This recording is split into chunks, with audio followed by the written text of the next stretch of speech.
Ní inú ìwé Róòmù orí kẹta ẹsẹ̀ kẹtàlélógún, Bíbélì sọ wípé gbogbo wa ni a ṣáà ti ṣẹ̀, a sì di àbùkù ògo Ọlọ́run.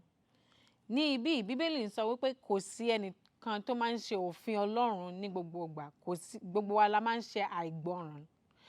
Kò sí ẹnìkan tó ń ṣe olódodo, torí gbogbo wa la ti ṣẹ̀, a sì ti di àbùkù ògo Ọlọ́run. Ní inú ìwé Róòmù orí kẹfà ẹsẹ̀ kẹtàlélógún, Bíbélì sọ wípé nítorí ikú ni èrè ẹ̀ṣẹ̀, ṣùgbọ́n ẹ̀bùn ọ̀fẹ́ Ọlọ́run ni ìyè tí kò ní pẹ̀kun nínú Jésù Kristi Olúwa wa. Bíbélì ń sọ fún wa ní bíbáyìí wípé ikú ni èrè ẹ̀ṣẹ̀. Níwọ̀n ìgbà tí a ti ṣe òfin Ọlọ́run, tí a ti ṣe àìgbọràn sí òfin Ọlọ́run, ikú ni èrè ẹ̀ṣẹ̀ wa. Kí wá ni ikú yìí? Ọ̀run àpáàdì ni. Bíbélì sì sọ nínú ìwé Ìfihàn orí kọkànlélógún ẹsẹ̀ kẹjọ. Bíbélì sọ wípé ṣùgbọ́n àwọn abẹ̀rù àti aláìgbàgbọ́ àti ẹni ìríra àti apànìyàn àti àgbèrè àti oṣó àti abọ̀rìṣà àti àwọn eléke gbogbo ni yóò nípa tiwọn nínú adágún iná tí ń fi iná àti sulfuru jó. Èyí ni ikú kejì. Bíbélì ń sọ fún wa wípé ní ọjọ́ iwájú Ọlọ́run máa fi ọ̀run àpáàdì ikú sí ikú kejì. Ẹni tí ó bá dẹ̀ lọ sí ọ̀run àpáàdì, ó máa lọ sí ikú kejì. Ẹni tí ó bá lọ sí ọ̀run àpáàdì, tó bá sì lọ sí ikú kejì, ó máa jóná títí láíláí ni. Àwọn èèyàn míì máa ń rò bóyá téèyàn bá ṣe ẹ̀ṣẹ̀ ńlá lèèyàn máa lọ sí ọ̀run àpáàdì. Ṣùgbọ́n téèyàn bá ṣe ẹ̀ṣẹ̀ kékeré, ẹni náà ò ní lọ sí ọ̀run àpáàdì, tàbí ó lè má lọ sí ọ̀run àpáàdì, ó sì lè lọ sí ọ̀run rere. Ṣùgbọ́n Bíbélì sọ wípé àti àwọn eléke gbogbo náà ni ó máa lọ sí ọ̀run àpáàdì. Gbogbo wa la ti parọ́ rí, gbogbo wa la ti ṣèké rí. So ká ní pé àti máa lọ sí ọ̀run o nípa iṣẹ́ ọwọ́ wa ni, nípa wípé à ń ṣe òfin Ọlọ́run, nípa wípé à ń gbọ́ràn sí òfin Ọlọ́run ni o. Kò ní sẹ́ni tó máa lọ sí ọ̀run rere torí gbogbo wa la ti ṣẹ̀. Irọ́ lásán ó ti jẹ́ wípé a lè lọ sí ọ̀run rere mọ́. Ká ní pé nípa iṣẹ́ ọwọ́ wa ni. Ṣùgbọ́n Ọlọ́run fẹ́ràn wa, Ọlọ́run fẹ́ràn ọmọ aráyé, kò sì fẹ́ kí ẹnìkankan lọ sí ọ̀run àpáàdì. Nítorí ìdí èyí ni Ọlọ́run ṣe rán ọmọ rẹ̀ wá sí ilé ayé yìí láti kú fún wa. Bíbélì sì sọ ní inú ìwé Róòmù orí karùn-ún ẹsẹ̀ kẹjọ. Bíbélì sọ wípé ṣùgbọ́n Ọlọ́run fi ìyìn ìfẹ́ rẹ̀ hàn fún wa ní pé nígbà tí àwa wà ní ẹlẹ́ṣẹ̀, Kristi kú fún wa. Tí ẹ bá rántí wípé Bíbélì sọ wípé ikú ni èrè ẹ̀ṣẹ̀, ṣùgbọ́n níbí Bíbélì sọ wípé Kristi kú fún wa. Èyí túmọ̀ wípé ikú tó yẹ kí a kú náà ni Jésù Kristi wá sílé ayé láti wá kú fún wa.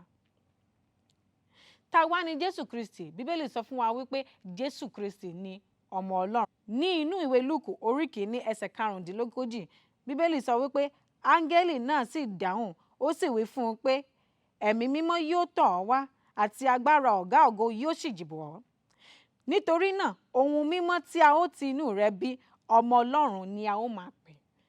Ní ibí áńgẹ́lì ń sọ fún Màríà wípé nígbà tí ó bá máa bí Jésù, wípé ọmọ Ọlọ́run ni a ó máa pe Jésù Kristi. So Jésù Kristi ọmọ Ọlọ́run ni Bíbélì sọ fún wa. Nígbà tí Màríà sì bí Jésù Kristi, Bíbélì sọ wípé wúńdíá ni Màríà nígbà tí Màríà bí Jésù Kristi. Nígbà tí Jésù Kristi gbé nílé ayé, Bíbélì sọ pé kò ṣe ẹ̀ṣẹ̀ kankan. Bíbélì sọ wípé ó ṣe òfin Ọlọ́run. Bíbélì sọ pé kò ṣe àwọn òbí ẹ̀, kò sì ṣe Ọlọ́run. Kò ní ẹ̀ṣẹ̀ kankan bí àwa ṣe ní ẹ̀ṣẹ̀. Jésù Kristi ò ní ẹ̀ṣẹ̀ kankan nílé ayé yìí.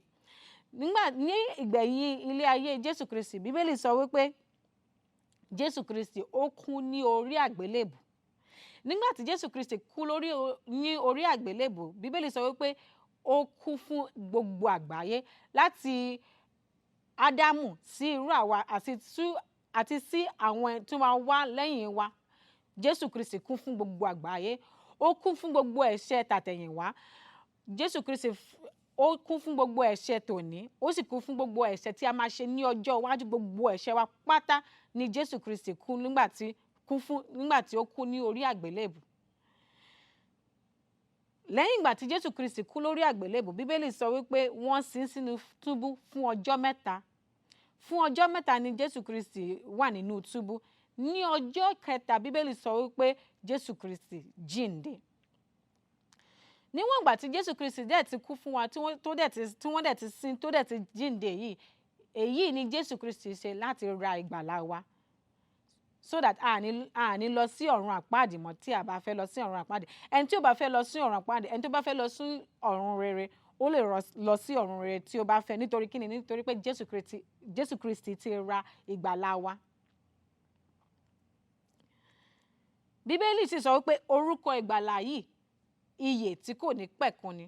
Ní inú ìwé Róòmù orí 6 ẹsẹ̀ 23, Bíbélì sọ wípé nítorí ikú ni èrè ẹ̀ṣẹ̀, ṣùgbọ́n ẹ̀bùn ọ̀fẹ́ Ọlọ́run ni ìyè tí kò ní pẹ̀kun nínú Jésù Kristi Olúwa wa.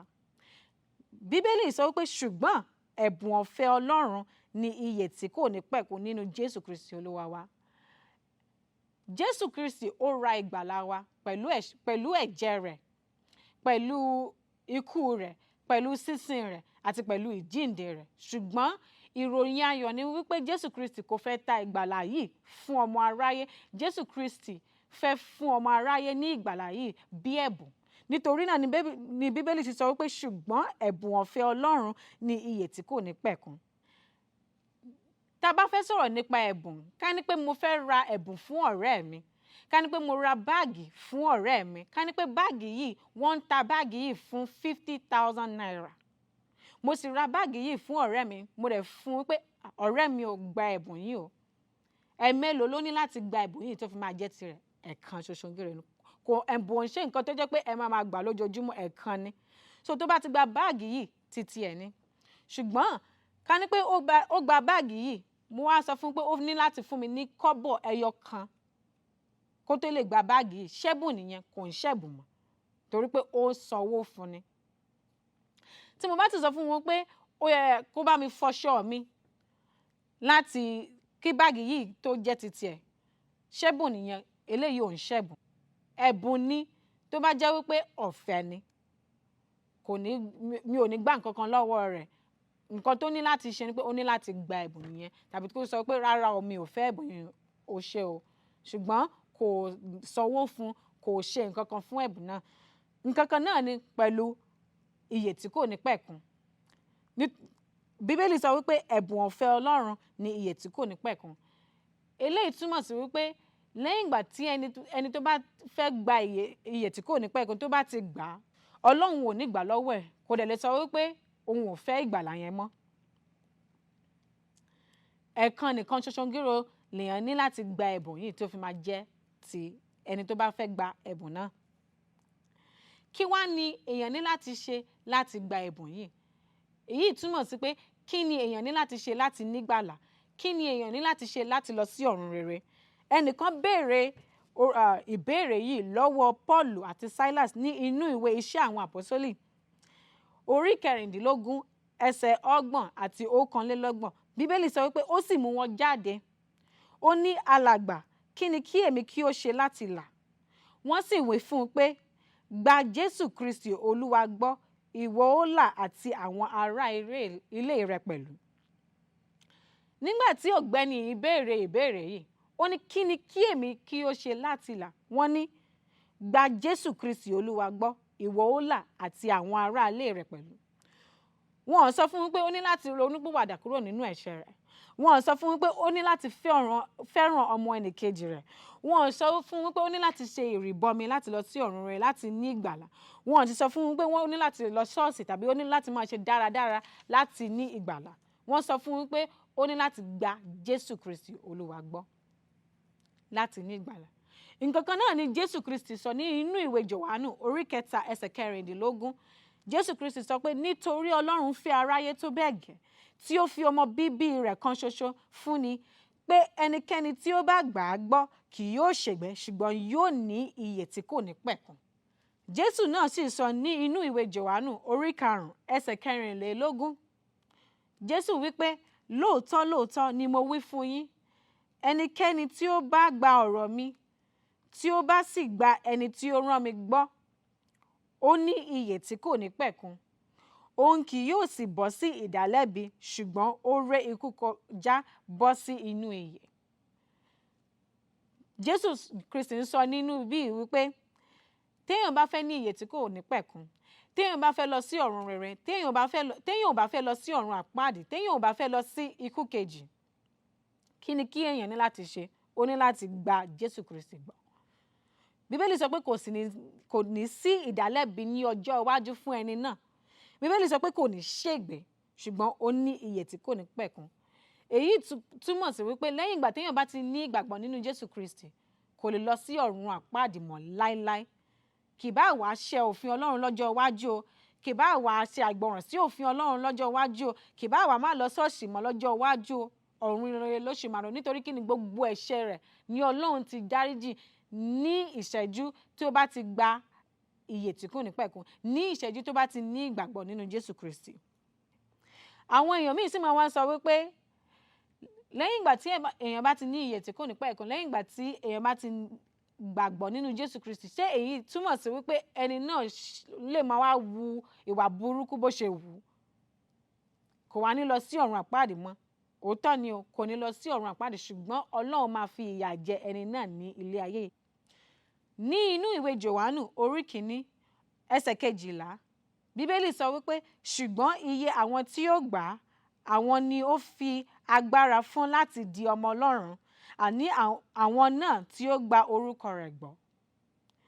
Níbí Bíbélì sọ fún wa pé lẹ́yìn ìgbà tí èèyàn bá ti nígbàgbọ́ nínú Jésù Kristi, ó di ọmọ Ọlọ́run.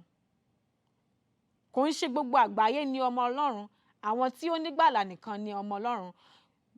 Ọlọ́run dá gbogbo àgbáyé, Ọlọ́run dá gbogbo èèyàn tó wà ní ilé ayé yìí, ṣùgbọ́n èèyàn máa di ọmọ Ọlọ́run lẹ́yìn ìgbà tí ẹni náà bá ti nígbàlà, lẹ́yìn ìgbà tí ẹni náà bá ti nígbàgbọ́ nínú Jésù Kristi. Bíbélì sì sọ ní inú ìwé Hébérù, Bíbélì sọ wípé nítorí pé ẹni tí Olúwa fẹ́, òun ní bá wí, á sì múnà olúkúlùkù ọmọ tí ó gbà. Bíbélì ń sọ fún wa níbí wípé ẹni tó bá jẹ́ ọmọ Ọlọ́run, Ọlọ́run máa múnà, Ọlọ́run máa bá wí ní ilé ayé yìí tí ó bá ṣẹ òfin Ọlọ́run, ṣùgbọ́n kò ní lọ sí ọ̀run àpáàdì, kò lè lọ sí ọ̀run àpáàdì mọ́ láéláé. Tí ẹ bá ka Bíbélì, ẹ máa rí pé àwọn tí wọ́n nígbàgbọ́ nínú Jésù, àwọn tí wọ́n nígbàgbọ́ nínú Ọlọ́run wà, tí wọ́n ṣàgbèrè wà, tí wọ́n parọ́ wà, tí wọ́n fi ṣiyèméjì wà, tí wọ́n pààyàn wà, tí wọ́n para ara wọn gan wà. Ṣùgbọ́n gbogbo wọn ni wọ́n lọ sí ọ̀run rere. Kò sí ẹni tí ó nígbàgbọ́ nínú Bíbélì. Kò sí ẹni tí Bíbélì sọ fún wa pé ẹni náà nígbàgbọ́ tí ẹni náà lọ sí ọ̀run àpáàdì. Gbogbo wọn pátá ni wọ́n lọ sí ọ̀run rere. Bíbélì sì sọ fún wa ní inú ìwé Jòhánù orí 11 ẹsẹ̀ 26, Jésù Kristi ló sọ eléyìí. Jésù sọ wípé ẹnikẹ́ni tí ó ń bẹ láàyè tí ó sì gbà mí gbọ́ kì yóò kú láíláí, ìwọ gba èyí gbọ́.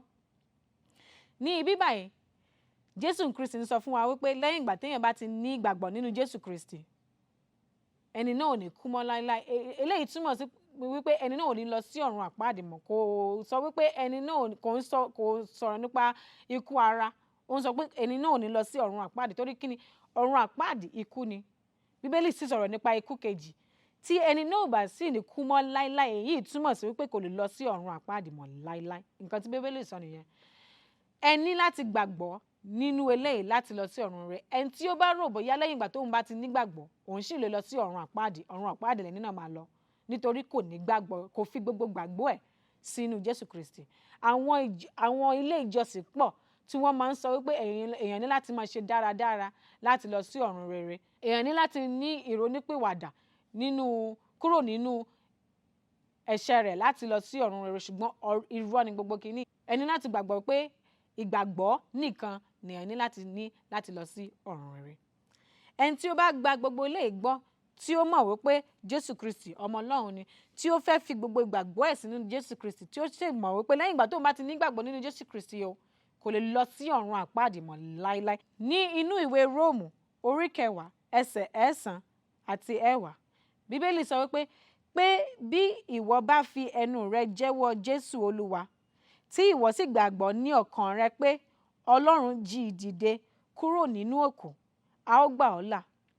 Nítorí ọkàn ni ènìyàn fi ń gbàgbọ́ sí òdodo, ẹnu ni a sì fi ń jẹ́wọ́ sí ìgbàlà. So Bíbélì ń sọ wípé ẹnikẹ́ni tó bá gbàgbọ́ nínú Jésù Kristi, tí ó bá fẹ́ fi ìgbàgbọ́ nínú Jésù Kristi, Ọlọ́run fẹ́ kí ẹni náà fi ẹnu rẹ̀ jẹ́wọ́. Nítorí náà ẹnikẹ́ni tí ó bá gbọ́ gbogbo nǹkan tí mo sọ yìí, tí ó bá sì fẹ́ fi gbogbo ìgbàgbọ́ ẹ̀ sínú Jésù Kristi, tí ó fi máa fi ìgbàgbọ́ ẹ̀ sínú iṣẹ́ ọwọ́ ara rẹ̀ láti mú lọ sọ́run, tó sì mọ̀ nínú ọkàn rẹ̀ wípé àti nígbàlà o, kéèyàn ní ìgbàgbọ́ nìkan nínú Jésù Kristi ni, kí ẹni náà kó gbàdúrà tẹ̀lé mi, kó sì sọ pé Jésù Kristi Olúwa, mo mọ̀ wípé ẹlẹ́ṣẹ̀ ni mí, ọ̀run àpáàdì ló sì yẹ kí n lọ nítorí ẹ̀ṣẹ̀ mi. Ṣùgbọ́n mo ní ìgbàgbọ́ pé ẹ kú fún mi, wọ́n sì sin yín, ẹ sì jíǹde ní ọjọ́ kẹta. Ẹ ṣé fún ìgbàlà mi ní orúkọ Jésù Kristi Olúwa wa. Àmín. Ẹ ṣé lọ́pọ̀lọpọ̀.